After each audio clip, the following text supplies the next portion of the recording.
G'day. H. Mahar here. I think I made it on time. So yeah, tonight is a little bit of an ambitious live stream, I think. I'm just trying to check volume levels here. Not working out yet, but yeah, I want to talk some more about codependency, and I want to talk some more about the trauma bond, and also they have to break the trauma bond and what that means in recovery, because it's very not working out yet. Okay, got the volume. Hey there, Deborah. I'm gonna be just giving some information for a little bit here. So yeah, because a lot of people are talking about, there's a lot of great YouTubers out there talking about all this stuff, but there's some I don't know, snake oil salesman or something, because don't think that, people think that they know what codependency is, and you might well know, pardon me, just dryness in here. You may well know what codependency is. Many people are still finding out, figuring it out. Some people more accepting it, etc. Everybody's in their own place. But, so, codependency is really, caused by childhood developmental trauma. So, when I make that statement, it's to varying degrees, right? Obviously, for different people. And we can be traumatized, actually, thousands of times in childhood. So that can be all kinds of different things, right? Or it could be a more major trauma, but usually happening when a person is a little bit older than infancy or toddlerhood, etc. So it has overlaps, really, with BPD in a way, but it's not the same. But there's that similarity of, the person with BPD, or the narcissist for that matter, they have trauma in their childhood. And something happens, with the lost self and the false self in them, that's not, it's to deeper degrees, right? But in codependency, there's something very similar happening there too. And so the other thing is, there's many other things actually, but I have to think. So yeah, you can get traumatized thousands of times in a childhood, even though maybe your family wasn't overtly negative or abusive. So trauma propels people into dysfunctional relationships with themselves. So each person with self first, right? A dysfunctional relationship with and to yourself, which is not like people with BPD or NPD who have no relationship to self, because self isn't there. And it shows up in every aspect of people with codependency's daily lives. Again, that varies because not everybody's exactly the same. Codependence and love addictions are issues that are more prevalent today than ever before, or we understand them better. So, and there's definitely so much more information out there. So, more on what is codependency. Well, I've even seen it called a disease out there. And, there's another YouTuber who, no disrespect to, who has coined, self-love deficit disorder and a whole lot of terminology around it.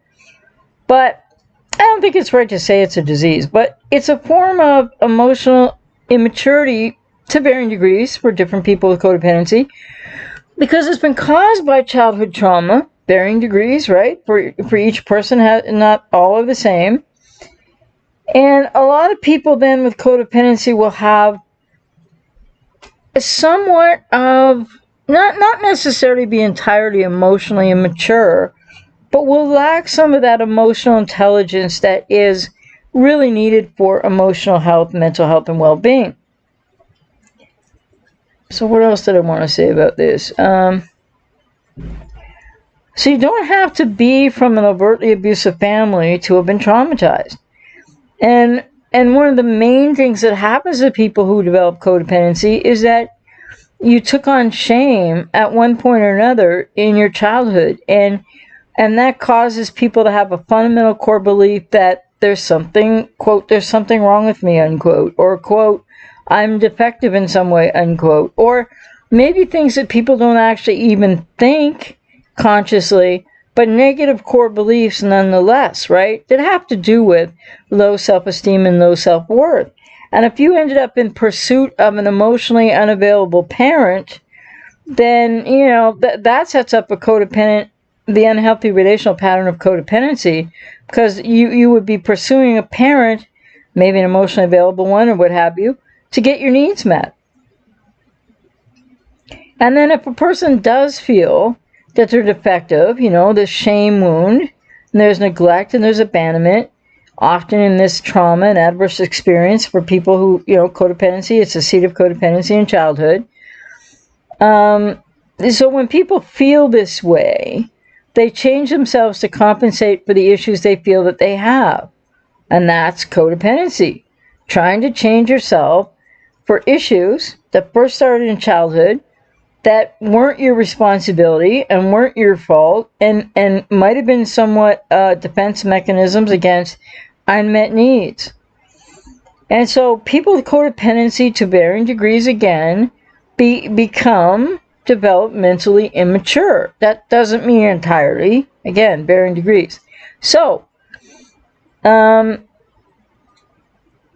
the other thing is that the moment that people lose themselves in childhood, right, or to a degree, this dysfunctional relationship to and with self, then it morphs into some sort of false self.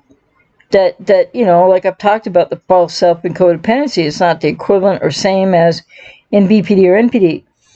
So the pleaser, the rebel, the perfectionist, the bully, the controller, the clown, or any sort of personality that is not real or the authentic self. So primary symptoms of codependency: difficulty experiencing appropriate levels of self-esteem, maybe sometimes meaning, difficulty loving the self, difficulty setting functional boundaries with other people, so difficulty protecting the self, difficulty owning one's own reality, so difficulty identifying who one is and knowing how to share that appropriately with others. And again, to varying degrees. And also in codependency, it's a difficulty of addressing interdependently one's adults' needs and wants. So difficulty with self-care. And also difficulty experiencing and expressing one's reality in moderation. So are you controlling, or do you feel out of control? So difficulty being appropriate for one's age in various circumstances. And so there's these 5 secondary symptoms, right? 5 secondary symptoms, lousy notes here, of inaccurate thinking that reflect how codependents think about other people's behavior. And this is the reason they are unable to be in healthy relationships. So all 5 symptoms come from the core issue, which is the bruised relationship to the self. Negative control. So codependents want to try to control others. This doesn't have to be conscious, right? By telling them who they ought to be, or allowing others to control them so that others could tell them who they should be. Resentment. People with codependency can have resentment as a futile way to try to protect themselves and regain self-esteem. And there's anger there that makes a codependent feel better about him or herself. But the real problem is blaming others for their own inability to protect themselves with healthy boundaries. And that gets really complicated if you've been relating or still relating to somebody with BPD or NPD. Can be impaired spirituality. Codependents either make someone else or a higher power through fear or whatever. They attempt to be another's higher power without, this is not conscious, right? And then there's addictions or mental or physical illness. So the use of outside relationships, and specifically in codependency and love addiction, or illnesses to soothe the internal pain through giving unconditional love, or what people think is unconditional love, but by overgiving and giving so much attention to someone else, in this case the person with BPD or the narcissist, the cluster B, to the negation of self. And a lot of people with codependency have difficulty with intimacy of their own, because it involves sharing one's own reality and receiving the reality of others without either party judging, and or trying to change that. So codependents have difficulty identifying who they are, so cannot share intimately as much as if you didn't have codependency. So then I just wanted to say a little bit about love addiction, which the reference for is Pia Melody's work. So what makes a codependent a love addict? Because there's a few key factors, right? Love addicts assign a disproportionate amount of time and attention and value above themselves to the person to whom they are addicted, and then this focus has an obsessive quality about it. Love addicts have unrealistic expectations for unconditional positive regard from the other person in the relationship, and love addicts neglect care for or value themselves while they're in a relationship. So in love addiction, there's two principal fears that feed the problem. The fear of being left. The love addict will tolerate almost anything to avoid being left. And for many, it's not the same for everybody, the fear of intimacy, usually an unconscious fear. The kind of closeness the love addict desires is more of a demanding, unhealthy enmeshment rather than two people being emotionally connected in a healthy sense. If a love addict encountered healthy intimacy, he or she would not know what to do and would probably panic and create distance between themselves and their partner. Therefore, the nightmare of the love addict is a desire for closeness and intimacy, but also having the inability to tolerate healthy intimacy. So there's where something starts to overlap a little bit with BPD, but I'm not saying it's the same as that at all. And then, the other thing I wanted to say there is the result is a love addict unconsciously selects a partner who cannot be intimate in a healthy way. And there begins sort of the understanding of the childhood trauma of people with codependency meeting with the trauma of the borderline or the narcissist in what is known as the trauma bonds, right? So I was just going to see, I'm not going to say much more on, love addiction, I'll just say, because this doesn't apply to probably everybody with codependency, but again, referencing Susan Peabody's work, Susan Peabody, instead of Pia Melody. If you can answer yes or more to a few of the following questions, you probably are a love addict, a person with codependency who's a love addict. I just got a few here for examples.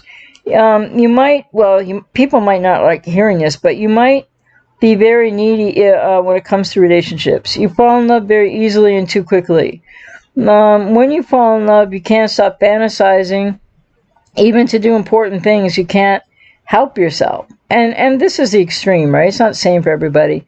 Sometimes when you're lonely and looking for companionship, you lower your standards and settle for less than you want or deserve. Might have trouble being alone, might feel really lonely. And when you're in a relationship, you tend to smother your partner. More than once you have gotten involved with someone who's unable to commit, hoping that he or she will change. And once you bonded with someone, you can't let go. So it's not a healthy bonding, that. And when you're attracted to someone, you ignore all the warning signs that this person is not good for you. Initial attraction is more important to you than anything else when it comes to falling in love and choosing a partner. So that's just a few things there, because I could say more, but I think that's enough on that. And then I wanted to just talk a little bit about trauma bonds, because here's the thing. With codependency and what I just described about it, because this is what is known, just as it's known about BPD being a response to trauma, codependency happens in childhood due to trauma, adverse experience to varying degrees for different people.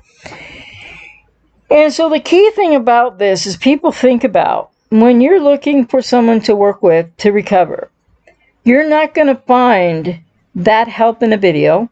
You're not going to find that help in a YouTube channel membership.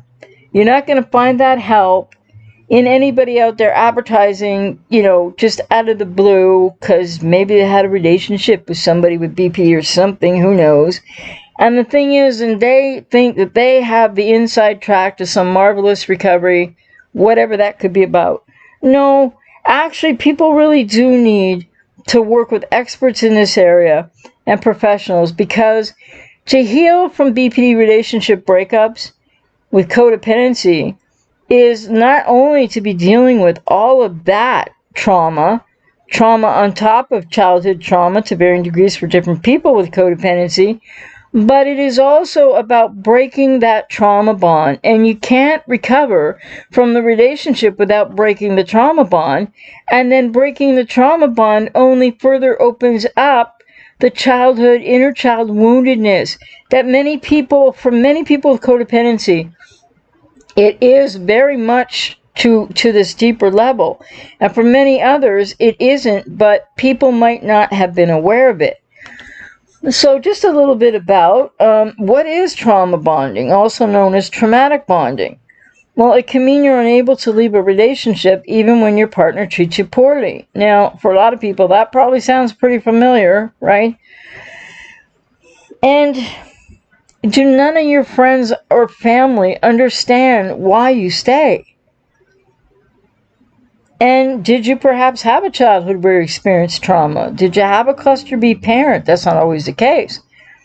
So what is trauma bonding? Well, in psychology, bonding refers to the positive sense of connection and attachment that grows between people when they spend a lot of time together, or that's what we hope for in childhood.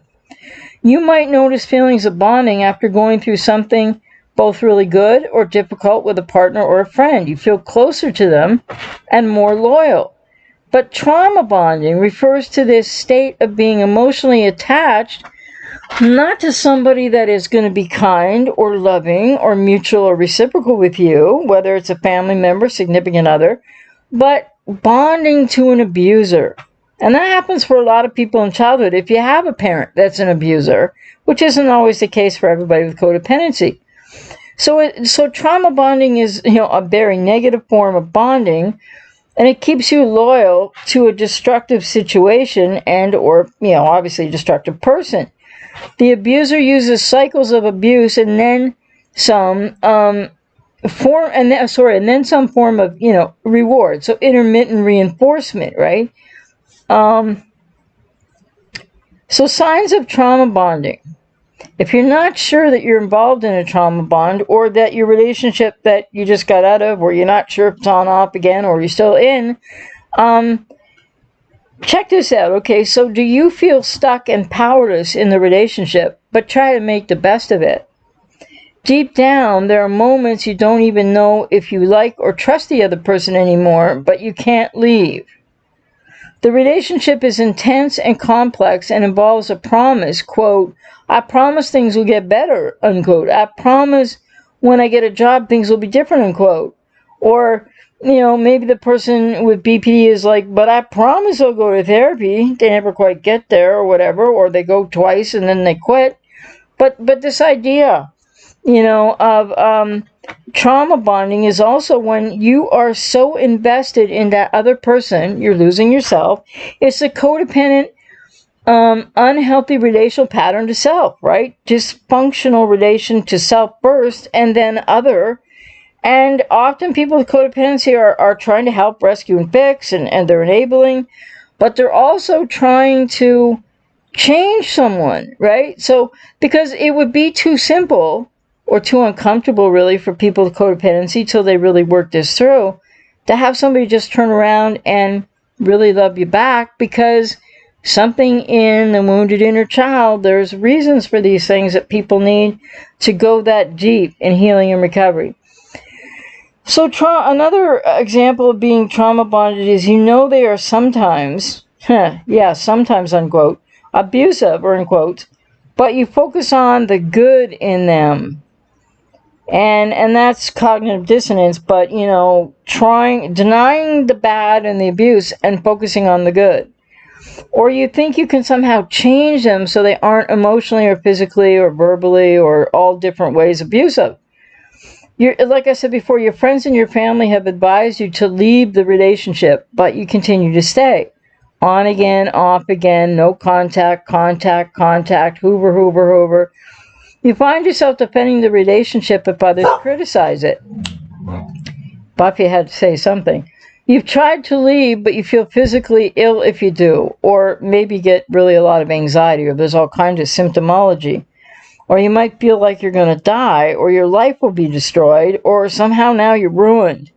And the other person constantly lets you down, but you still believe their promises. Like, how many times does the borderline come back and say, gee, I'm sorry? And they might mean it, but they have an awareness to a level, but only one that can sometimes give you that intermittent reinforcement of false hope, but they can't change the behavior without long-term therapy. And as adults, trauma bonding can be far more subtle, so you can be in a relationship constantly verbally criticized, abused, let down, betrayed, manipulated, and worse, and still think that the partner is wonderful, or be really convinced that you super love this person. And then that's where people have to really look at in healing and recovery journeys, what is love? What did you learn in your family of origin about what love was? That probably wasn't healthy for sure. And so trauma bonding also occurs in cults, right? So that's another thing, just to kind of give you, this is serious stuff. So how does trauma bonding actually happen? Traumatic experiences throw you into survival mode. So your primal in the amygdala, the reptilian brain, the fight, flight, it could be fawn, but its freeze response is triggered. And really, it's the freeze response in childhood. Then becomes a freeze response or a fawn response often in these relationships, the cluster Bs for people with codependency. So your body will be on constant or intermittent cortisol high, which will make you feel dissociated and unable to think clearly. So that's like the brain fog of it all that people describe after being with somebody with BPD or NPD. And you'll be working from your survival instincts, not logic. So you'll look for what's good about the abuser and gloss over the horror. Trauma bonding happens in part because of the science of addiction. So it goes back to that love addiction. The brain is wired to repeat activities that cause a feeling of reward. And when we are suffering horribly, something small like a moment of kindness can seem like such a reward. That intermittent reinforcement again, that's when people experience a dopamine hit, which would also encourage people to be addicted to the abuser. So if you try to leave a partner you are trauma bonded with, you might feel exhausted and even sick, just like coming off a drug. That withdrawal, right? The chemical soup in the brain, this is very real. And when they just ghost you, well, then you're thrust into that. And you might tell yourself you just need to see them one more time, talk to them one more time, one more contact, try the relationship one more time. And just like that, you're back in the relationship, hooked again, and going through the same thing. So trauma bonds are really serious things. And the one thing I can say for sure about codependency, love addiction, trauma bonds, and cluster Bs, oh man, there's no love in there. It's not healthy love. So it's people trying real hard, isn't it? But it's so unhealthy.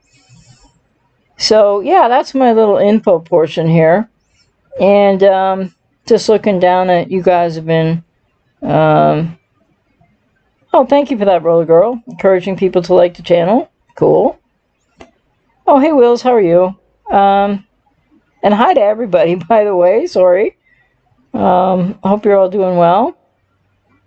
And Robert, you said, yeah, codependents love with lots of conditions and anxiety imposed on themselves. Well, yeah, if you think about that dysfunctional relationship to oneself in the beginning, right, from childhood, that people aren't always aware of, then that's sort of like what I'm saying in a lot of videos, alluding to that by saying there's much more you need to know about yourself.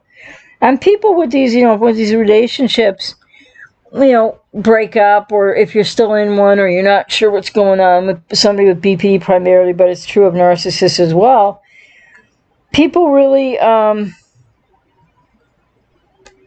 don't realize that the unhealthy relational pattern of codependency is really the externalization out of things that are in your unconscious as well that you need that go back to your childhood and woundedness in childhood. Everybody said hi to everybody. That's cool. Roller Girl said, sounds familiar. Okay. Oh, Robert, you said the truth. Robert F, that is. And then Robert P said, oh, okay, that was, okay. Okay. Yeah. So I wonder how you guys feel about this, though, now that you've got all your social stuff over and had some fun there. That's cool. What do people actually think about this, though? Because in order to recover, and to survive the BPD relationship breakup and to recover, it really requires working with somebody who's an expert in this area, who knows what they're talking about, right? So, and a professional. And it really requires, it's not all about the cluster B. So yes, you can get traumatized by a person with BPD, and people with BPD can get traumatized by narcissists, and people with BPD can get traumatized by a codependent in some ways. And the thing is, it's really important to realize too that what is not present in any of these relationships is anything to do with what healthy love is.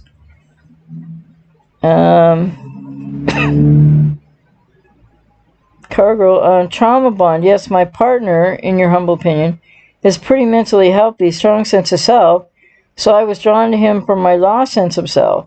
That was 26 years ago. I'm just realizing that now. Well, wow, that must be not the simplest of realizations. Oh, excellent, Wheels. I'm so happy for you. That's great. That's great. Hopefully, when I saw you said you actually have good news, I was like, I can't wait to the day you have good news that you're not there anymore. But that's really great news, and you're on the right track there. That's fabulous. Chubane Boom. Hi, Jay. Good to hear from you again. It's early morning here. Oh, well. Glad that you popped in or you could make it. And Cargill, trauma bonds are hard. Well, yeah, they're very difficult. And the thing that I just really want to stress here, too, is that people have to realize that, some people out there would have you believe that their videos can help you recover. No, it really takes a process, and it takes working with somebody, and there's a lot of reasons for that. So, and chief among them is, to really be heard, to really be seen, to really be helped to form an entirely healthier and different relationship to and with yourself. And people try, and I've been working with clients for 30 years in this area, right? So, I mean, and I'm seeing it every day with clients, right? And one of the biggest struggles after, especially if ghosted by the borderline or the narcissist or what have you, people are just, that focus, right? That love addiction component that is more complicated than even that. But the thing is that focus, that ruminating, that obsessive thinking about the other person, and it drives people, that people tell me it's driving them crazy, just, using that word loosely. And the thing about it is, so there's all of that, and there's all that happens to people in these relationships that adds to trauma. But the thing is, you're not gonna, people need to understand more about BPD. I get that. I get a lot of feedback about my videos that helps in that area. But to really recover from these relationships, people need to first break the trauma bond, and that's way easier said than done. And second, they really need to get into recovery and healing with people that are expert in this area to help them. Because this is not something that people can do on their own. It's, you see, codependency sometimes, I think people think, codependent, and I looked something up earlier. I think the stats right now, for what they're worth, sit at about 90, this was an American stat, right?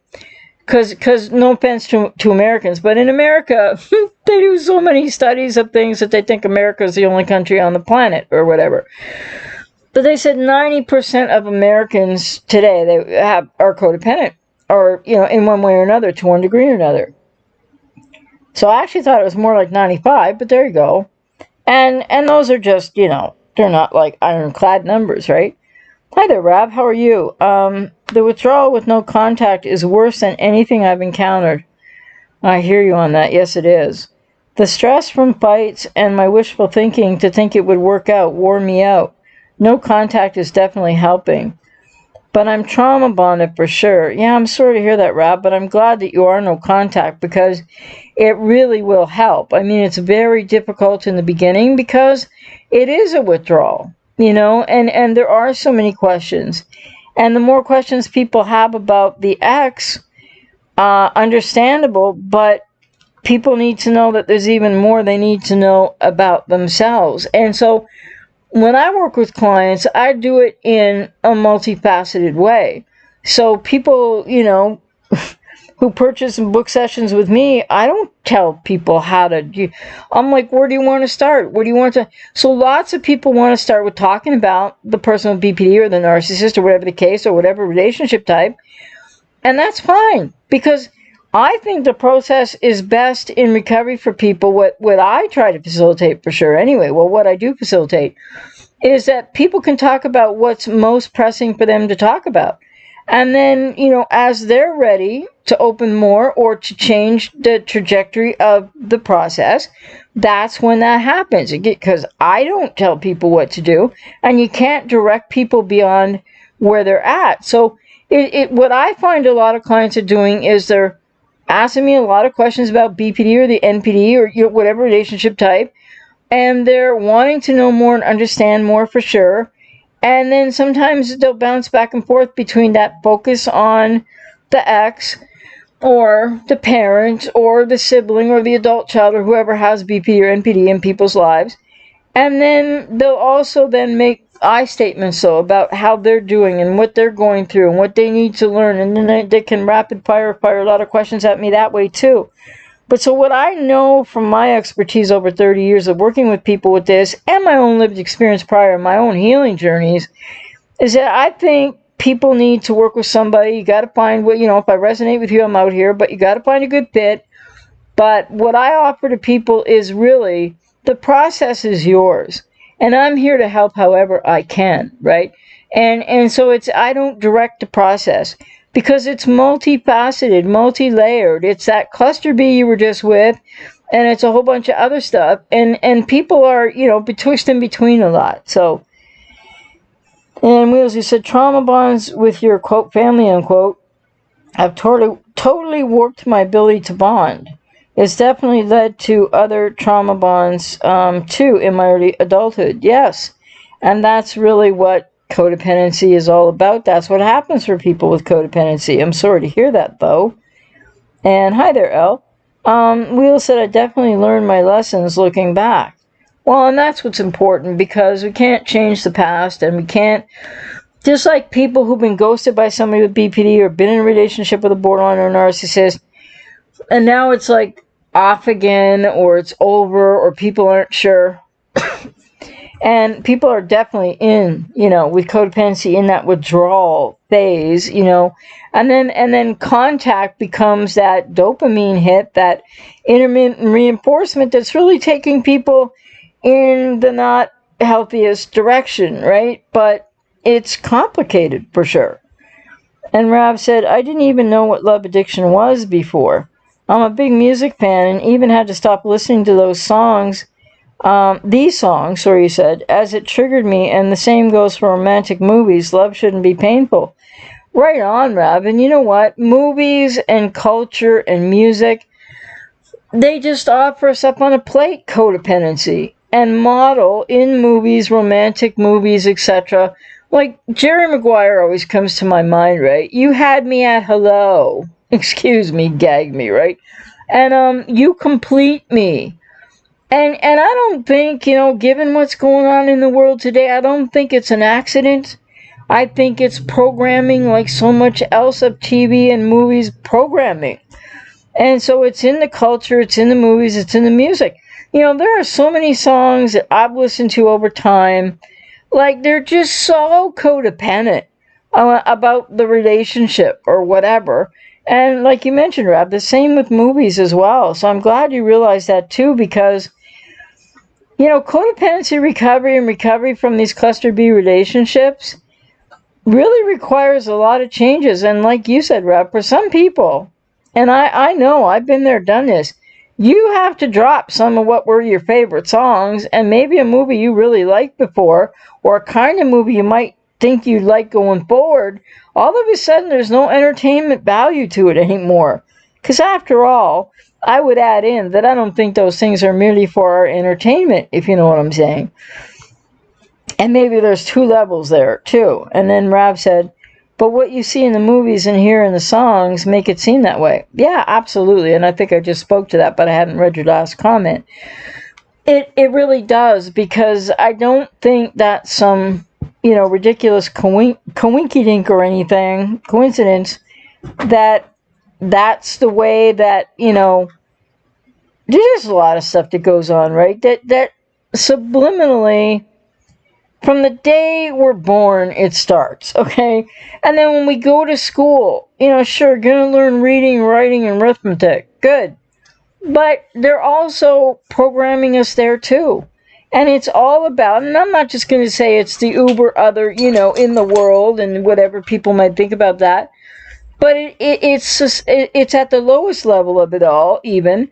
Societal pressure and programming and training of us is from children on up and through movies and kids' TV shows and kids' stuff to be, what's the word I'm looking for? Well, to actually be good, fawning codependents, to get along, to go along, to not challenge the system, to fit into this society that's supposed to be like, I don't know, including us and are working for us too. But we get inculcated into it. Michael, just got out of a BPD relationship. This channel has helped me get closure. Oh, I'm really glad, Michael. And to be of any help in that regard.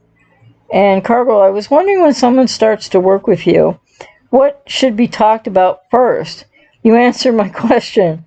That's cool to start where each person feels right. Well, that's my approach with clients, because it's not my job to tell people what they need to talk about or how they feel, right? So, yeah.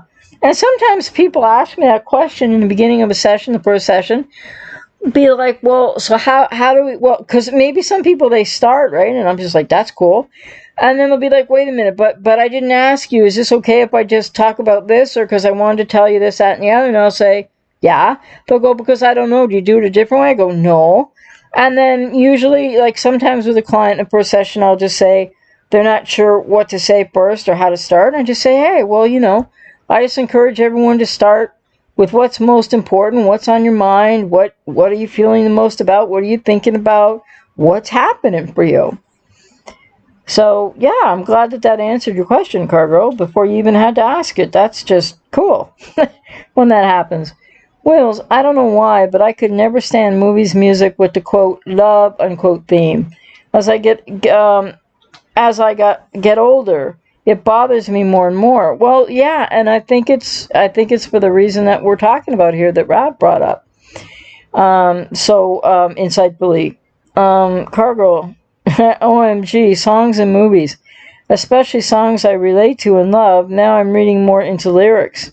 Yes. Oh, Michael, thank you very much, and same to you. And I hope you're doing really well and taking good care of yourself, because, yeah, it's. But you said that hopefully you said this channel helped you to get closure. So hopefully you're in a good space with that.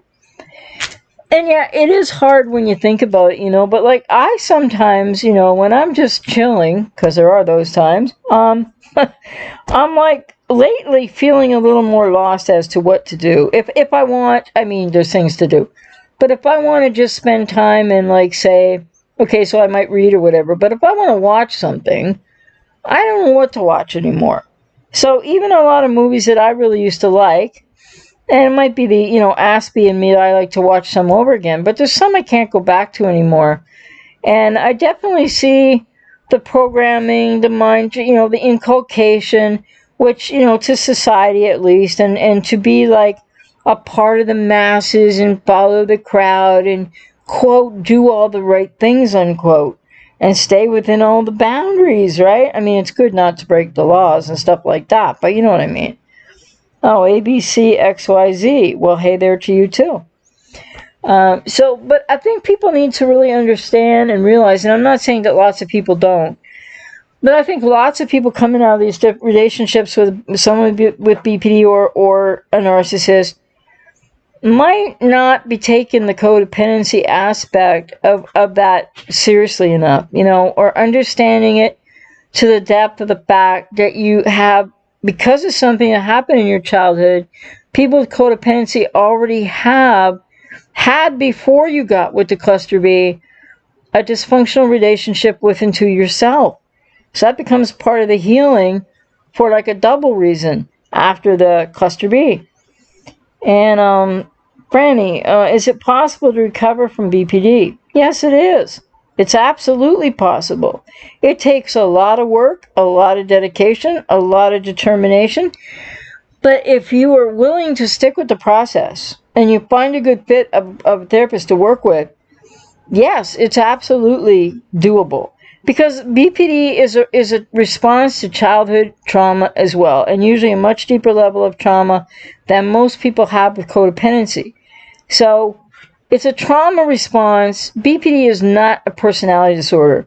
The pseudoscience of American psychiatry pathologizing human context experience, which, I'm not here to be insensitive to people with BPD at all, but I'm not a BPD apologist either, because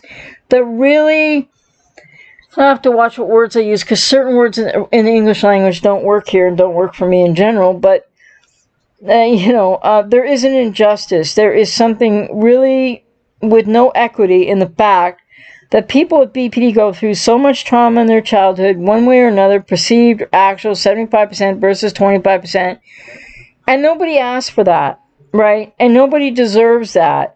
And then all these defense mechanisms to survive are created, just like some of the defense mechanisms and is to a degree of false self and codependency, created to survive. And then the American Psychiatric Association, because the rest of the world's moving on, the rest of the world's waking up, the rest of the world, psychiatry, etc., or most other parts of the world outside of North America, because Canada's subsumed by the American pseudoscience of psychiatry and the hegemony with Big Pharma. If you believe their narrative, which is not scientifically proven whatsoever, then it's going to seem like, well, they say you can't get better. And then some professionals will say out of the side of their mouth, but you can remit or something. No, people can actually heal and recover from this. So, and that's another thing. There's a lot of people out there saying, the borderline is always going to be splitting. The borderline is always... No, there's no always and never to this. When people get into therapy with BPD and they go through it like I did, there is healing and recovery. It's healing. You get to healed and recovered, ED, past tense. And then you come into the same averagely mentally healthy space as others. But I think it's other people feeling threatened by that, plus the industry that is the American Psychiatric Association with the hegemony of Big Pharma. It's an industry. And guess what? It's tied to the next level up of what's going on in this crazy world and why. Wheels, I did used to like a lot of the sitcoms, though, and comedy. I can't stand them now. I find a lot of TV I used to like triggering. Yeah, I find that too with there's some sitcoms I can still watch, or things I have on DVD or whatever the case, but it's really different looking back when people are really in, or have recovered or come a long way or in the process of recovering from codependency. It changes a lot of things.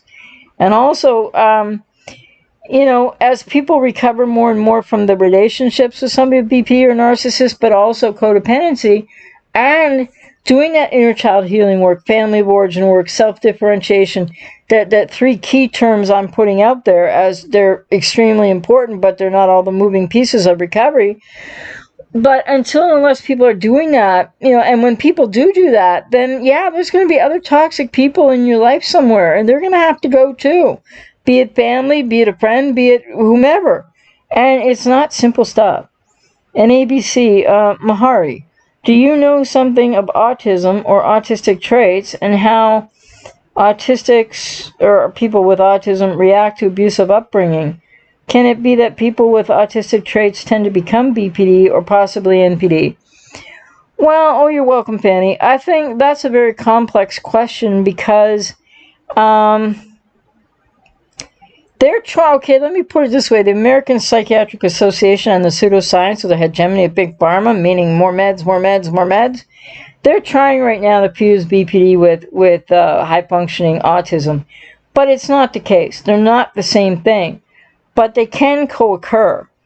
So people can be on the autistic spectrum. And if you have an abusive upbringing, that's not what causes the autism. But it is definitely correlated to what can mean somebody goes on to be diagnosed with BPD. And you said, can it be that people with autistic traits tend to become BPD? No, that's not true at all, because if people are autistic on the spectrum, then that's one thing. And then if people become BPD, it happens, up until or by the age of 2, and this emotional arrested development. So then, it shows up more like in early adolescence, right? But if autism traits don't become borderline personality, the causation of each is different. And it's really important to take that into account. And a lot of people are fusing these things together. I've seen a lot of people do videos that, 1 minute saying one thing, another minute the opposite, on, is there a connection between BPD and autism and BPD and narcissistic personality disorder? And I would say, I think the overlap of things that can look similar, things that can be experienced by others similarly, is way more evidentiary than that autism is in any way the same as BPD or NPD. Wheels. Also, I relate to your inability to watch because of all the programming. I can hardly watch TV at all. Yeah, I just barely don't anymore. I even saw some predictive programming in an episode, and it's always Sunny in Philadelphia. Okay, I've never heard of that show, but I'm sure that Family Guy and The Simpsons are up the CB trail, and then some up the yin yang. It's all over the place, that, I think I mentioned this once before in a live stream, but when I go to Shutterstock or wherever, I get pictures from, I'm whatever I'm going to do the video or whatever I've done a video on or whatever live stream's going to be about, if I get a picture, I have to put in all these search terms to try to find pictures that would be what I'd like to use in a thumbnail or blog post or whatever. And man, months ago, and it's really bad now, it's full of CB stuff, and the mask and the this and the that, and there's a YouTube channel out there with a kid song about wear the mask for kids, it's a little ditty for kids, as if we all didn't, no matter how old we are, as if we all didn't grow up with some of that programming of a different variety on different topics, as this little ditty song for kids today. So, but yeah, it's and you said Always Sunny in Philadelphia from 2013. Well, see, I don't watch anymore, but I wonder, The Simpsons and Family Guy and those type of shows, they're up in it to the nines and always have been. And movies, so many movies with all the, there's so many things I can't watch anymore either, I think. I watch it a lot just either, from a phone or my iPad or the computer, which I should get off of more probably when I'm not working, and I do.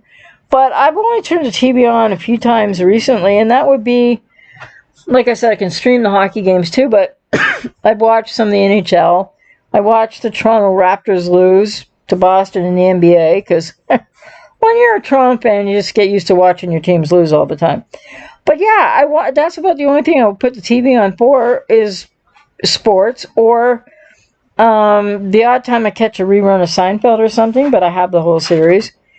But yeah, I don't know what to watch half the time anymore, so I end up reading or doing other things, but it's really tough. And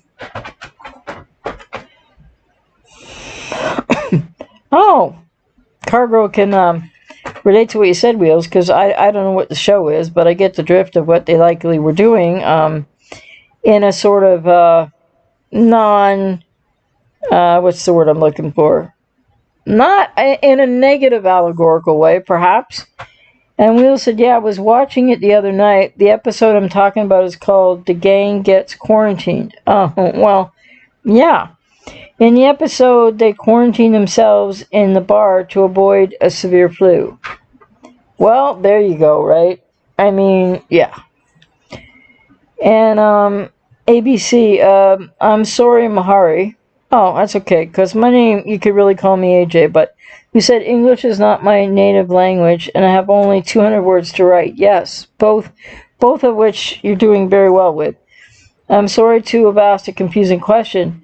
Oh, no, I hope it didn't lead to misinterpretation. I answered it the way that I would for anybody. I think that you asked, I think you're doing well with your English.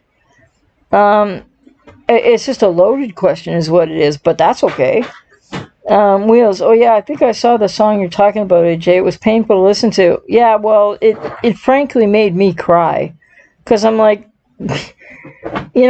what is their intent with that, right? It's pretty obvious that this is going to be forever, and then some. Robert, I can see I have a kind of trauma bond with my bully brothers. Always just wanted to get along.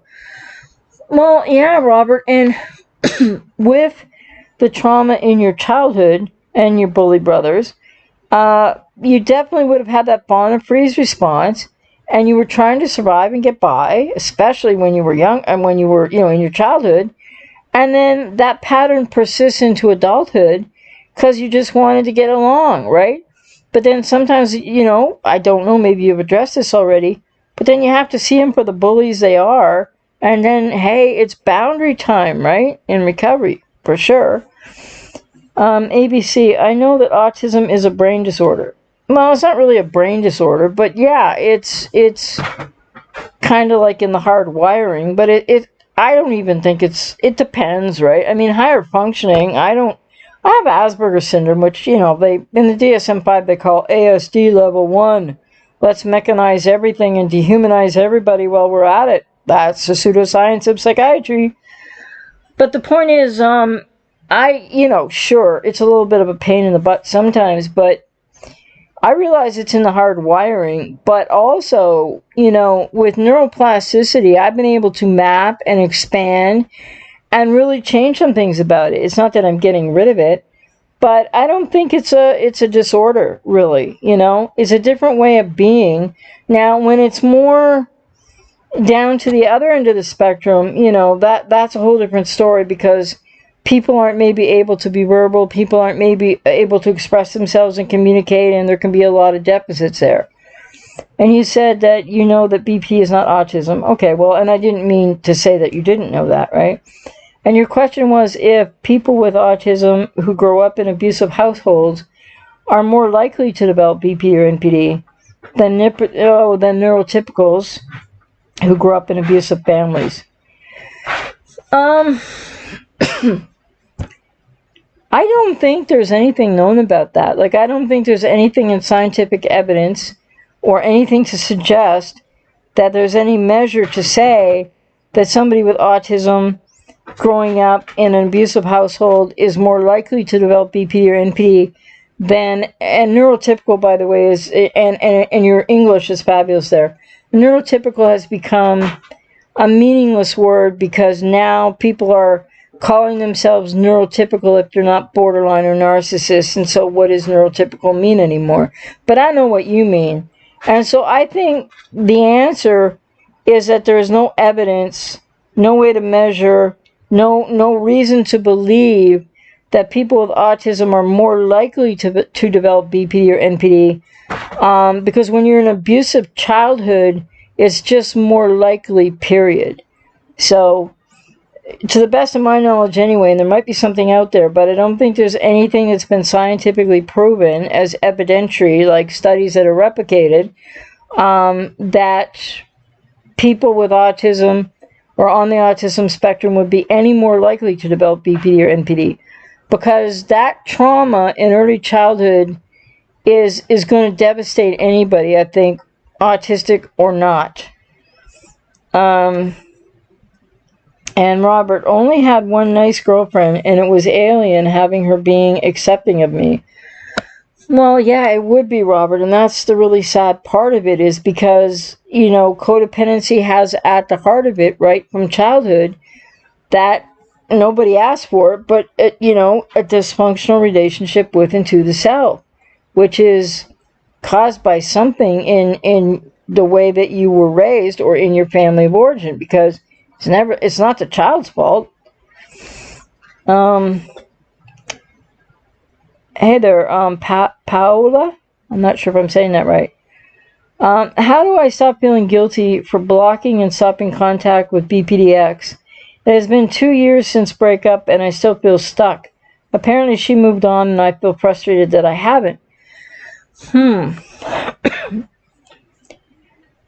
Well, I think before you're going to be able to stop feeling guilty for blocking them, and that 2 years later you're still concerned with this, and I mean that with respect, I think it means that you need to get into a healing and recovery process for codependency, and you need to find out more about yourself, and you need to find out more about that perhaps wounded inner child inside of you, because that's likely where the guilt is really still coming from. And so to answer that question, how do you stop feeling guilty? I would say you probably need to get into therapy and a recovery process to look at what's underpinning those feelings of guilt with regard to blocking and stopping contact with the BPDX, because the guilt is likely coming from much more deeply within, and actually from something you experienced in childhood. And you said apparently she moved on and you feel frustrated that you haven't. Well, and I think if you haven't moved on, you said you haven't moved on, sorry, but if you're not moving, if the fact that you haven't moved on has anything to do with your feelings of guilt, or still being in any way sort of like ruminating about them, or kind of stuck about what happened, then all of that's an indicator that you would really benefit from either more therapy or therapy. Because I don't know if you've had therapy. And Robert, about my brothers, I had a learned helplessness because my parents would shut me down when I went for help. Yes, I can relate and understand, and that's what happens, because when we're kids, you go to parents for help, and when they don't help, then yeah. I mean, it's helplessness, and it's what's being modeled, and it's parental failure, right? And that's the kind of adverse experience or degree of trauma that creates that dysfunctional relationship to self, because you need help and you expect rescue as a child from a parent, and when it doesn't come, then likely the response to that is freeze and or fawn. Like freeze at some moments and fawn at other times, the height of codependency, because you're trying to survive. And what could you do when they're not hearing you? And I'm really sorry that happened to you. Paola, I have not started contact since we broke up, but she has multiple times, and I feel like she makes up stories to get my sympathy or for me to worry. She lies a lot and can't trust myself having contact. Well, yeah, I'm sorry to hear that, because that would keep you more bound to the situation, the cognitive dissonance, and the pain, right? And many other parts of what it's like to be having had a relationship with somebody with BPD. So, yeah, well, hopefully that's not happening anymore if you got no contact now. But yeah, you shouldn't. I can't say you shouldn't, but you have nothing to feel guilty for, because you're taking care of yourself. And then you said, how do I stop feeling guilty for denying communication? Well, again, this is going to be deeper work for you, right? I wish I could just give you a magical answer that would help you stop it right now. Stop feeling guilty. But you're feeling guilty for a reason that's deep within you, that's not just about the BPDX. But can I put it this way? You so deserve to go no contact and to absolutely deny the X the communication, because it hurts you. And you need to have healthier boundaries there. So time to focus on you and take care of you. And then, like I said, get some help to work out where the guilt is coming from, because it's likely not as associated with, but this is you setting a boundary, and I don't know you, but maybe maybe you're not used to setting boundaries. So you're feeling guilty because, well, you said that ex was contacting you a lot to get your sympathy. So you've been giving empathy or compassion and sympathy, over giving that. And so now you're probably worrying about the ex when that can create some guilt, but it's toxic guilt. It's not anything that you're responsible for, because you need to take care of you. And you over giving her sympathy and everything is only just not only hurting you, that's the most important thing, and taking away from you being able to take care of you, but it's also still enabling that person. And when relationships are over, maybe here's a novel idea for people, with all due respect. When relationships are over, communication naturally, in many cases, be it cluster B, codependency and cluster Bs or not, communication ends too.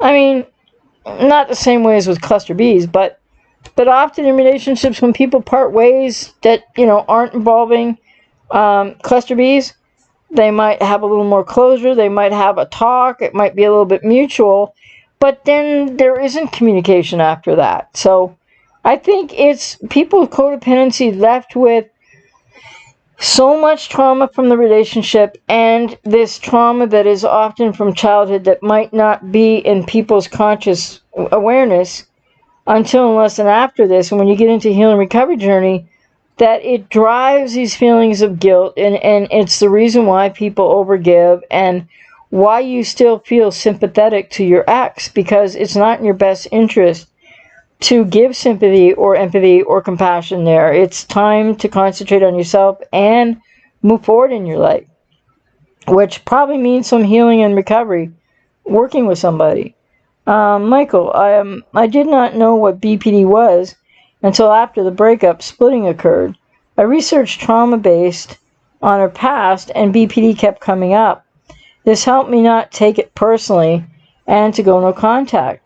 Well, I'm really glad to hear that, Michael. And I think that, well, hey, Roxanne, a new member. Welcome. I was just going to say, to okay, splitting. Yes, and you were looking at trauma-based things on her part, and BP kept coming up. Well, see, and here's the thing, too. That knowing that BPD is a trauma response, and these people have been very traumatized. Now, it doesn't excuse their behavior or their abuse. But I'm glad that helped you to not take it personally and then go no contact. Because here's the thing I really want to say for people is that when you're understanding BPD, or you're trying to understand BPD, and you start to realize what's been happening, well, then some people take the attitude, well, if they have BPD, they can't help it. Well, they might not be able to help it, but that doesn't matter because it's not going to change. And so people need to do what you did, Michael, which I'm so happy for you that you did. Understand the trauma response that BPD is, but also understand not to take it personally, yes, but also that you can't fix it, you can't change them, can't rescue them. And that is a deal breaker right there. It's time to go. Like you said, you went no contact. That's where people really need to leave these relationships. And of course, it's very complicated as to why people can't just do that or feel like that's impossible. Wheels, yeah, it was painful. I remember growing up in the aftermath of 9/11 and how long that fear stuck with me. So I can only imagine how much worse it is for kids now. It breaks my heart. Yeah, mine too. And interestingly enough, just before I started the stream, I was, talking to my partner on the phone who's busy with some big family thing, which I normally would have gone to, but I'm actually doing the live stream here. I'm reclining in my chair because I threw my back out yesterday. So, no fun. But so, and yeah, it just was thinking about, because she was talking a bit about her grandchildren, and definitely my back better heal in time because I have to make it to one of her grandson's birthdays, right? Because he was like asking where I was tonight, etc. But yeah, I mean, I just wanted to, just add that in to say that, through friends and my partner, though, she has children and they have children, so she has grandchildren, and a couple of them are kind of younger still. And So, I'm not, I didn't have kids, but the bottom line is I have friends and my partner who have children and have grandchildren now. And yeah, so I care about and love a lot of kids in my life. And it's heartbreaking for sure because they're being introduced to the quote new normal that's not normal at all. And it's horrific. It just is. Um, Paola, thank you. Yeah, I've set up boundaries. Seems like she doesn't respect them. No, unfortunately, most people with BPD, until less significant treatment, they don't respect boundaries at all. And that's why you said you decided to block. Well, and that's perfectly reasonable, logical, and healthy for you to do. And you said, I know I have codependency issues and will look for therapy. Oh, good, because you need to move forward and you need to focus on you and you deserve that and you need to heal. And you definitely don't need to be feeling guilty for taking care of yourself. So I hope that's a little bit motivating or helps a little. And, oh, thanks, Roller Girl. It's already like, compared to yesterday, I would say it's like 50% less painful. So I'm really encouraged by that. Because I was just cleaning out the fridge and what I did was twisted.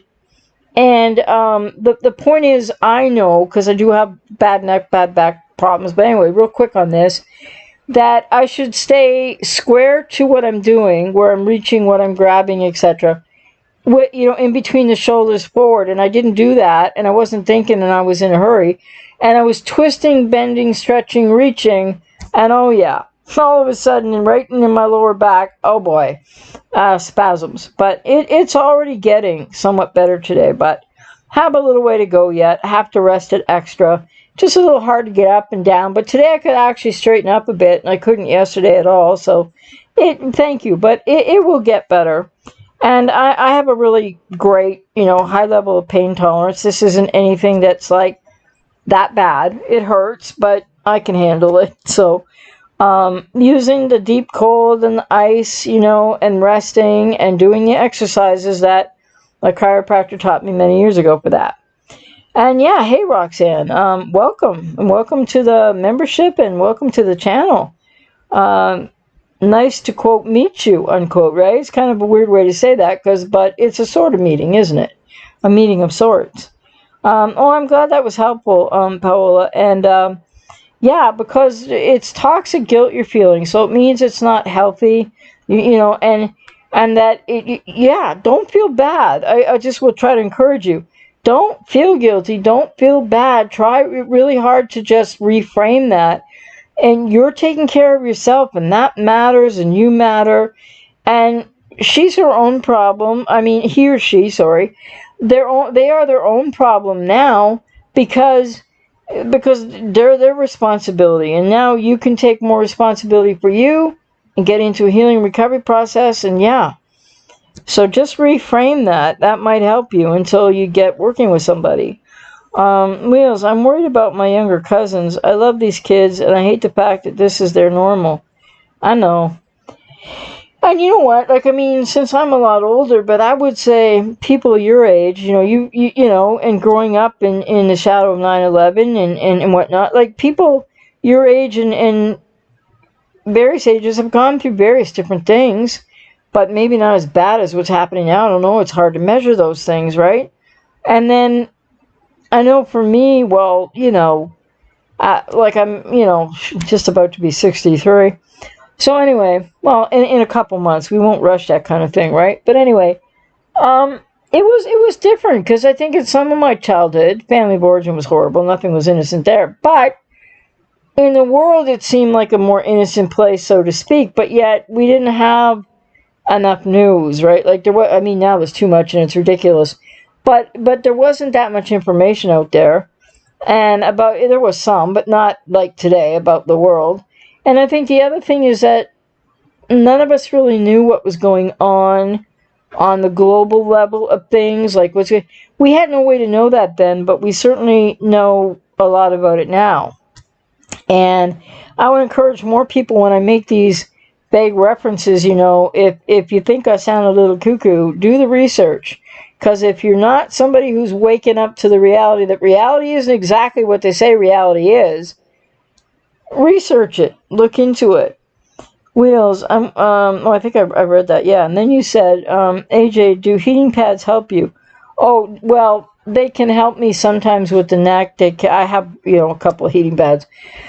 They can sometimes help with some things, but not this. Like when I put my back out the way that I did and it went into spasm and kind of seized up, no, heating pad would make that worse. But, yeah, it's not spasming as much now when spasming like right now while I'm in the position I'm in, because I'm in a recliner chair and I have a pillow under my knees because I know what to do. So you support, under the legs, and it takes pressure off your back. And so yeah, but a heating pad maybe in a matter of time, but right now for me it's ice in the deep cold, because it's easier to use that than it hurts to get the ice pack in the position I need to get it in. It hurts my back. So that's a little ridiculous. But yeah, it'll be okay. It's happened before, and it's been worse. So this isn't the worst that it's ever been. Roxanne, thank you so much. I recently went no contact with my mom, who has all the signs of BPD. I left home when I was 15. I'm 28 now. I'm grieving, but it's good to have joined a community. Oh, well, welcome. And I am really sorry to hear that about your mom, but glad to hear that you're taking care of you. And I had to make the same kind of choice in my life many years ago. And for many of us to take enough care of ourselves and really find a healthy way forward, we really do have to go no contact. And so, I'm really glad for you that you've been able to do that, because obviously you needed to. And, yeah, I left home at 15. Wow, I got out of, my family of origin at 17. But, yeah, it's I'm just sorry for everything you've been through, because I'm sure you're still dealing with some of that. And it's very difficult when you have a parent with BPD, for sure. Yeah, understandable that you're still grieving, by the way. And Roller Girl says, soak in the tub with Epsom salts. Again, something I might be able to do in a few days, but there's no way, to get into the tub right now, and if I got in, I probably wouldn't get out. So it's very tricky, because I did this to my back once, really bad, years ago, when I was working, it was so long ago now, actually. I was working, when I was going to university, I was working on, I was managing, fast food place. And there we had to wash the walls one day, right? So I'm helping washing the walls, even though, there were employees to do that. But I wrecked my back so majorly. Well, it wasn't, I don't know what it's called when my back seizes up like this, what it's actually called.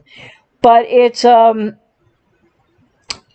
strain and sprain stuff or something, because it's not a herniated disc or anything. But it's that reaching out of the sort of between the shoulder zone and twisting. And so anyway, I won't make a long story out of it, but I don't think it matters right now. But I have known for years I have degenerative disc disease in the lower back, but I don't think that's really what's happening here. And the other thing is, I've had this many times, and I was in a car accident in 1980 where I had major whiplash. And so it was back injury and whiplash to the neck, which is, some people think, oh, that's not bad. No, it's probably worse than, not breaking your neck, but it's worse than people think. So anyway, but I was just going to say that time many years ago when my back was, I hurt my back and it was like this, but it was worse then, and I had to go to a chiropractor, and I had the sciatica going down the leg and all that stuff. What was I going to say about that, actually? Oh yeah, I went one day just to go to the washroom. So I'm, walking in the weird position I'm in, and it's spasming and hurting.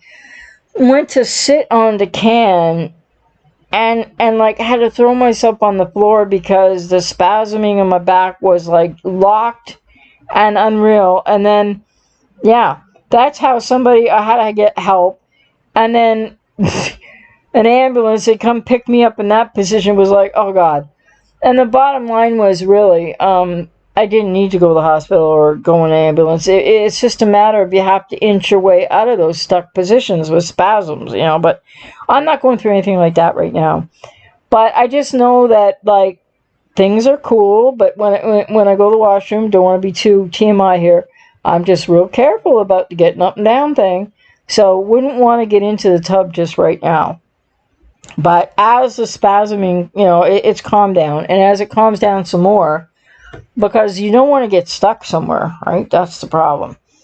And Paola, you said one of the reasons it's hard to move on is that I feel like I can't really hold my BPD ex accountable for her actions since it's a trauma response. How do I stop feeling like I need to help her or care? Well, I'm glad you brought that up because I think I was trying to speak to that before and I'm not sure if I got my point made, which is, so yeah, you're saying because they have BPD that you can't, you can't hold them accountable, as in they won't take personal responsibility or accountability. But it sounds like when you say that, you're meaning that because you can't hold her accountable for actions because she has BPD. No, see, that's extending too much. Because even if they can't take accountability or responsibility for their actions and how they treat people and abuse people and hurt people, whether knowingly or not, it's not an excuse and it's not a reason to give a pass, right? So you have to say, well, no matter that she has BPD, what she did to you isn't okay. How she treated you isn't okay. How you've been hurt and or traumatized isn't okay. So even though they have this, childhood trauma that they don't ask for, that then becomes totally maladaptive and the nightmare relationally that it becomes for people with BPD and those who get close to them, it's not something that you excuse. You have to hold them accountable. They won't take personal responsibility, but you have to say, hey, this isn't okay, not necessarily to them, but affirm for yourself it's not okay, and you deserve to be treated better, and abuse is never okay, and you were abused, and you need a boundary now, and it's time to let go of that, because it's like, it's just like somebody said earlier in the stream, right, that they understood more about BPD and the trauma response, and then they were able to go no contact. Well, that happens for a lot of people, but for a lot of people are in the same place as you, Paola, that they feel like, well, but if they have BPD, then they can't help it. And the bottom line is, whether they feel like they can help it or not, there's a thing called therapy and treatment, and they're responsible now to go learn how to help it, right? So you need to, you can't help her because nobody can help them. They have to go to treatment. And as far as caring goes, that just sounds like you're sacrificing yourself and maybe abandoning yourself there. Because it should be about you now in your life, not her. She has to deal with her stuff. Or not. Yeah, the sciatic nerve. I used to have a lot of that pain, but I don't anymore. Like, rarely. So, it's no fun, that. Roxanne. And I just like to say, for the record, by the way, I've lost all that weight, that I gained for the medical reason. It was like a medical issue, and I've been on the meds, and I've lost all that weight. So that's not even, any impact to how I wrecked my back yesterday. The thing is, I should just never clean out the fridge. That would be, what I would say. I'm just kidding. But of course, who likes to clean out the fridge? But then I avoided cleaning out the fridge for too long, so it became a bigger job, and then I was in a hurry and I didn't do it carefully. Anyway, Roxanne, I have a twin sister, so there's a bit of guilt and shame coming through her too, because she still talks to her. Oh, yes. Well, that's got to be difficult. And you said, I went back and forth in my mind about, to Paola, yes, and still do a little bit. Well, and I think it's a process for people, definitely. And so with your twin sister, yeah, it's interesting. You need to really look into why you're feeling guilt and shame coming through her. Okay, well, you don't need to take that on because that's hers, right? That's, quote, toxic, unquote, stuff coming from her. And if your relationship is otherwise working, okay, but You might want to have a talk with your sister and try again, or try to set a boundary. That is, I don't want to hear about, if you talk to mom, that's your business, but I don't, and that's my business, and can we respect each other here? Or that you don't want to hear from her about that you're not talking to your mother, right? Because it becomes a triangulating situation, and I'm sure your mother has something to do with that. But yeah, you need to take care of yourself, and so just keep trying if you have a good relationship otherwise with your sister and your twin, so I'm going to assume you may. Then it's really important to just talk to her about boundaries, and hopefully she'll hear you. Car girl, man, I hate cleaning the fridge too. Well, I triple hate it now. No, I'm just kidding. I really was not paying enough attention to what I was doing because I was in a hurry and I needed to get to something else, and yeah. Well, actually, what it was too was I had a grocery order coming. I looked in the fridge and went, "Wait a minute, okay," because yeah, my fridge acts as the bottom shelf acts as okay, this is garbage to go out when I get, but this building doesn't have a garbage chute, so it's complicated. But anyway, yeah, so I needed to clean out the fridge and some stuff that was maybe semi-good, but I didn't want it, been there for a while. So that the groceries that were about to be delivered could be, yeah. And then I wrecked my back and I'm like, oh God. And then I didn't know how I was going to put the groceries away and stuff, but I managed. But yeah, and I wasn't literally washing the fridge. I was just getting rid of stuff in the fridge. Yeah, so wheels, getting stuck on the floor can really suck. Well, yeah, I don't know as much about it maybe as you do, unfortunately. But you said, I'm glad someone helped you. I'm fortunate that I can normally get myself up eventually. Last time I asked my parents was 4 years ago. Never again. Oh, I'm sorry to hear that. Well, yeah, I mean, and that only happened to me the one time, where, I'd thrown it was way worse that time than this time. But whatever it's called, I don't know what it's called. The chiropractor would know. Whatever this thing how I injure my back is called, I don't know what it is. And then it goes down into your butt hurts, But the thing is, that was only the one time. When I did it, actually I did it not yesterday, Friday. Sorry, when I did it on Friday, it was but I didn't mean to. I was like, oh God, oh no, but I could still move around and stuff, but it was just going to hurt and not be so easily. But it's already getting a bit easier, so. Paola, sorry, don't think I got that right. She mentioned that she might have BPD by looking at the symptoms, but she broke up with me before getting diagnosed, so I don't know if she knows she had BPD for sure. Well, and you know what? It's up to her to figure that out or not, right? It's not your responsibility, so I hope you can let go of that too. And then you said, sometimes I feel like I need to tell her, aha, yes, to look for help or treatment for possible BPD. But then again, I know I'm not responsible. Yes, right, you're not. So when you have that thought, just go, no, stop, wait, and refocus, because it's not your responsibility. And guess what? If you were to try to do that, A, she wouldn't appreciate it or care, and B, you'd be abandoning yourself again, which is something you've learned in childhood, right? Probably, and you need to unlearn now so that you can put yourself first. Have a healthier relationship to and with yourself. Roxanne, she also wrongs me a lot, and I have a trauma bond with her too. I'm just waking up to. Wow, and are you talking about your sister now, or was that your mother? And Paola, oh yeah, well, I'm already feeling better, and it was Friday, by the way, so yes, I'm already feeling better. It's just not, it's going to take probably a good week to two to make it all the way back to normal, but that's okay. It's much better. And I'm lucky because I do have high pain tolerance. I don't take any meds for this stuff when it happens, and I just use the, massaging pads I have, or I haven't used them on my back yet.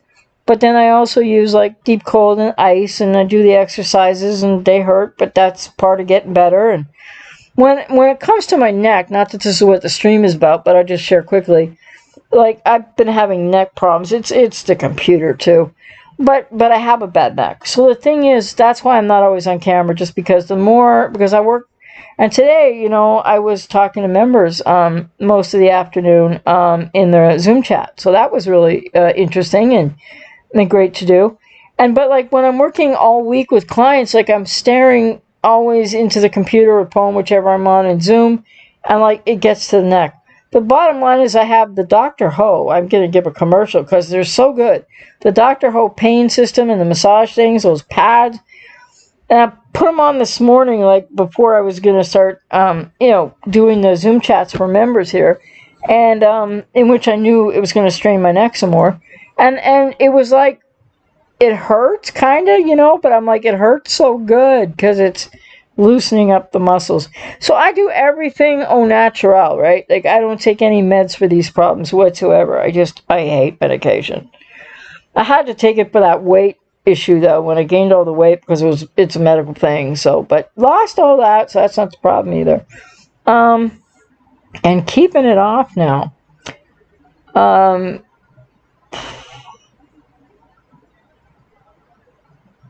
And so, Roxanne said, yep, that's a good idea. I'm not sure what that's in reference to. Paola, thank you for taking the time to do this for us. It really helps to get this stuff out and have some objective perspective from a professional. Oh, like me. Well, you're very welcome. And I'm always glad to help in whatever way I can. And Wheels, the last time I asked for help, I was on the floor for a while. I'm sorry to hear that. I actually asked my brother, and he didn't feel like helping me. So I got my parents, who basically drugged me to bed and yelled at me for having a messy room and not being able to crawl to bed. I'm so sorry. I mean, they're so abusive, aren't they? And like, wow, I'm just so sorry you've been through all that. And God, nobody should have to go through that. It's terrible. Oh, your sister. Okay, well, let me go back where you said,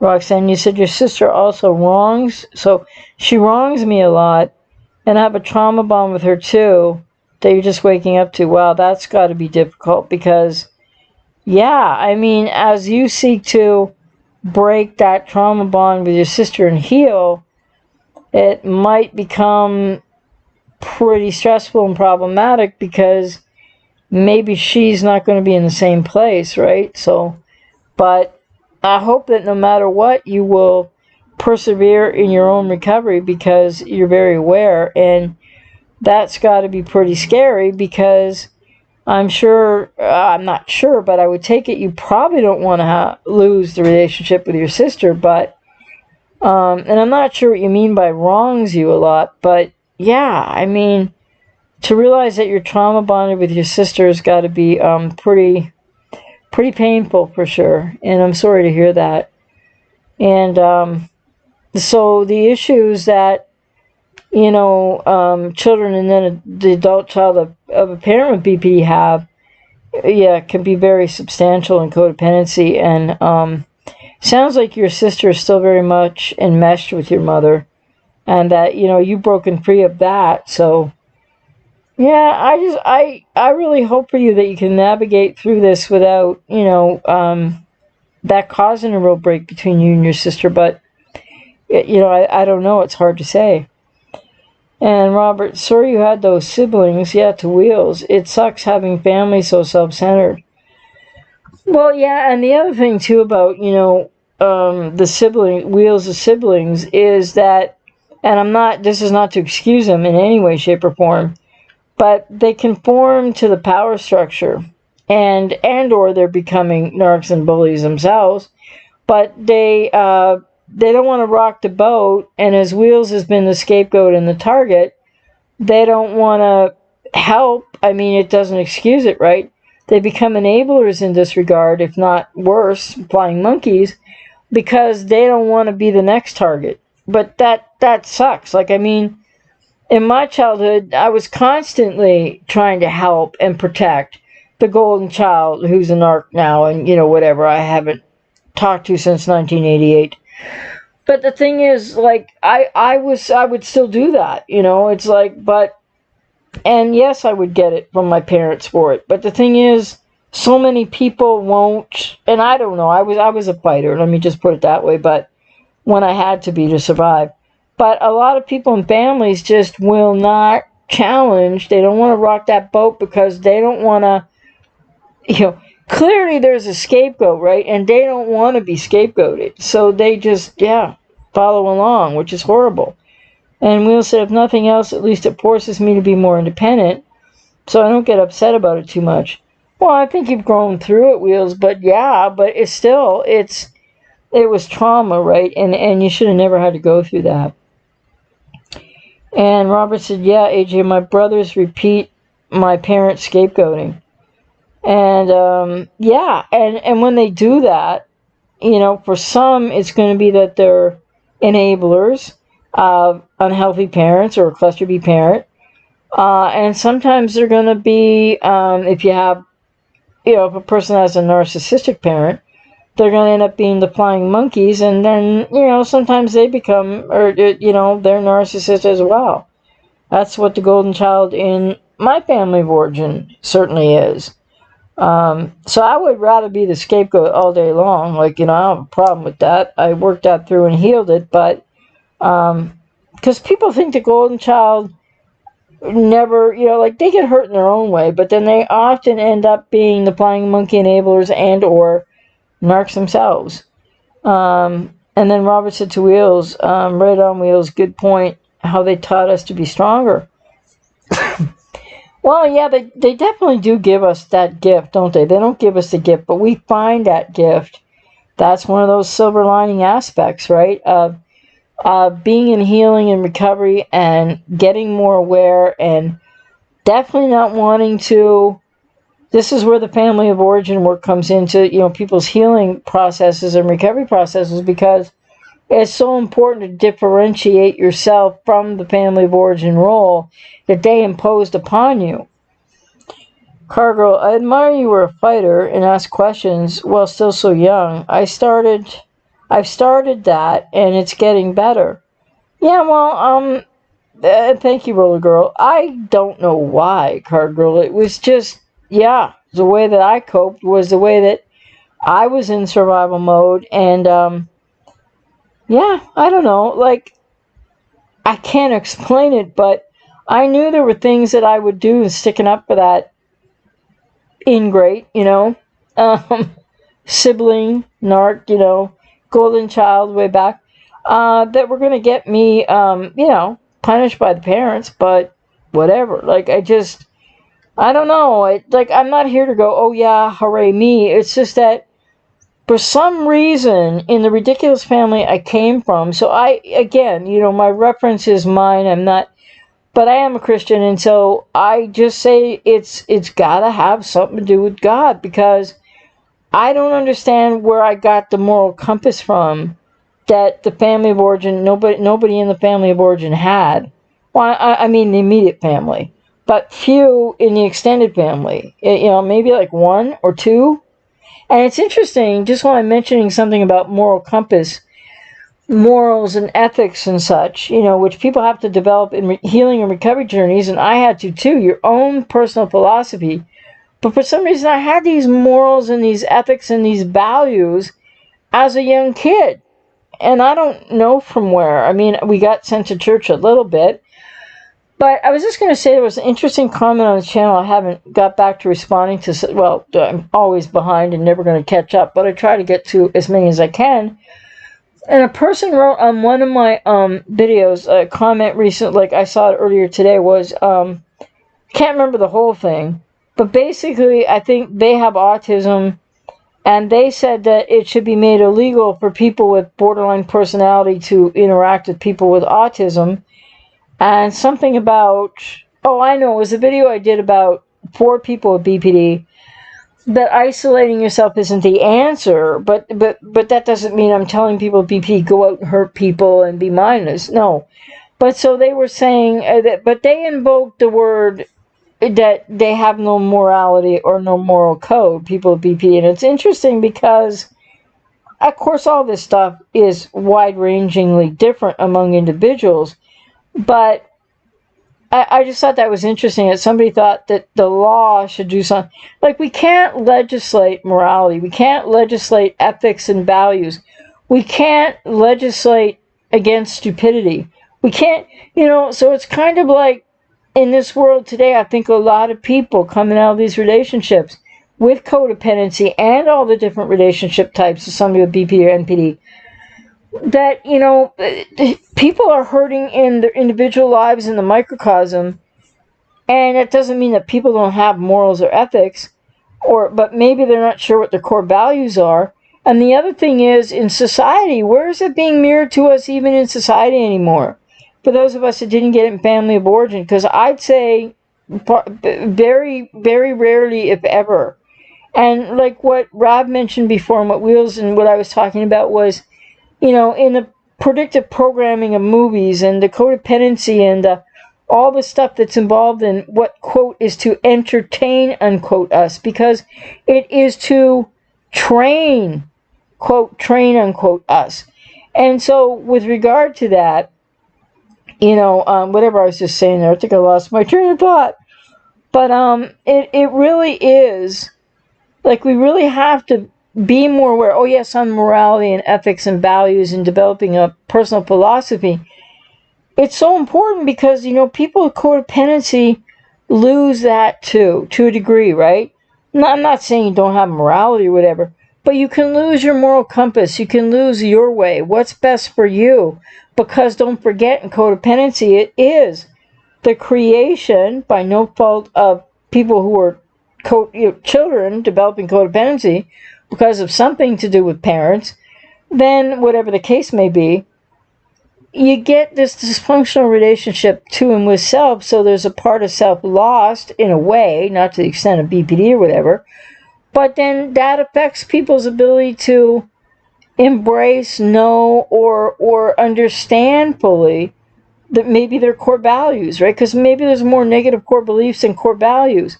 Maybe you got taught some ethics, and maybe you're an ethical person anyway, or a moral person anyway, which of course that's up for debate. How do we define these things?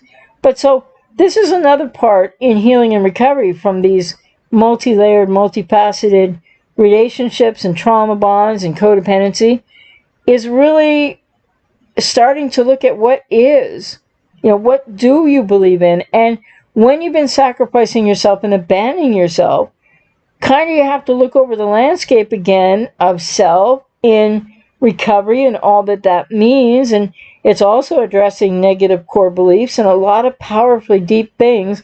And that's why I want to reiterate one more time. Anybody on YouTube promising you that they're this or they're that, or their membership or their videos are going to help you with the deepest recovery, no. It's just, you have to do the work with somebody who knows what they're doing. And it's a personal process in that regard. So I just want to keep saying that, because I think some people think they can find their way just like listening to YouTubers, and you can't. Even with the and there's some really good ones out there. They have great programs and stuff. I'm sure they're great, and I'm sure they help people, but they're not promising to help people in a series of videos or nonsense like that. Robert said, thanks for saying we get that strength ourselves, AJ. Well, yes, because again, I'm always on, advocating and trying to inspire and motivate and educate people. Don't ever give attribution to the abuser. Because when you're healing, when you're becoming more self-aware, when you're on your own journey, when you're doing that difficult work for yourself, then that's a gift you're giving yourself. You're finding the silver lining in what happened. You're taking the growth opportunity out of the crisis, but it doesn't absolve them of jack squat, right? So, but yeah, I can relate to, and that's where I caught myself there too. It's like, I can relate to what my family of origin was like, and did it make me stronger? Oh, you bet it did. But do I owe it to them? No, not at all. Because every time I was strong as a kid, I got creamed for that, so, but I do believe, and I have faith that, God was always there for me, and it was by the grace of God that I navigated some of that stuff in ways that, looking back, I'm just lucky I got out of there with, labeled but not assessed for BPD. But then let me add again, people with BPD can heal and recover fully and will not be still splitting and will not still be doing things that people with BPD are doing, because it's like people with codependency, that's people who actually have codependency, right? People who really have been through codependency recovery, because just because someone says it on YouTube doesn't make it so. And I'm not aiming at anybody in particular, but you guys can all make up your own minds, or not. But because many people out there talking about codependency are doing amazing work, but some aren't at all. They're doing the opposite. So the bottom line is, you gotta give that strength, know that that strength is within you, and especially, and I experienced learned helplessness in my childhood too, and I think, Robert, I think you mentioned that, and I'm sure we've all felt that, if had BPD or codependent or whatever the case, so we take back our empowerment and we find agency over ourselves and we create strength and healing, and we overcome the learned helplessness so that they created, so Wheels, the thing with my siblings always bothered me. I sacrificed so much to protect them. Oh, especially the older one. I still protect them sometimes, but hopefully I won't have to deal with them soon. Yes, I really hope that for you, and I can relate, because, I protected the sibling too, but, there's no, whether they're, I can't say mine, because I don't want to use the word mine, and, no, him, it, thing, whatever. Not to be devaluing, but just because I gotta be careful about language, right, because there's no relationship there. And that's fine. It's cool. I wouldn't want one. But when you've done that for them, and of course, whether they are narcissists or whether they have other issues or whatever, there's going to be no mutuality, no reciprocity, right? Because they're at least they're very wounded in their own right. And Wheels said the government is the last thing anyone should turn to for help. Yes. With much of anything. The way I see it, only thing that can protect you is, only you can protect yourself. Cargo, I agree, losing your moral compass to a certain degree also. Yes, and people have to address that in recovery as well. So, but having, hopefully people will find this helpful. And I want to make sure that we don't go on too long for the rewatchability. But I hope that people found this helpful, and I hope people will watch back and find it helpful. And so I'm just aware that it's probably a good time to get going. And I thank everybody for coming and all that you guys, shared with each other, and the interaction that we all shared together here. So I think really positive, and I'm trying to be more in an educative role, because I think that lots of other people on YouTube are, but there's need for us to all step up. For those of us that know what we're talking about, we have to step up and do that, right? For some reasons that are probably obvious to some and maybe less so to others. But anyway, that's what my moral philosophy and my ethics and my values tell me I need to do. So that's what I'm doing. Thank you, Robert. And you're very welcome. And Roller Girl, you're very welcome. And same to you, Car Girl. You're welcome too. Everybody's very welcome. So, take care, Wheels, and take care, everyone. And I look forward to the next time. And, so everybody just keep working to be more aware and mindful of where you're at with things, whatever that is in your life. And just know that there is always, when you put the work in, anybody can heal from anything they seek to heal from. And don't let anybody else, good night, Deborah. Don't let anyone else tell you anything different. And take care.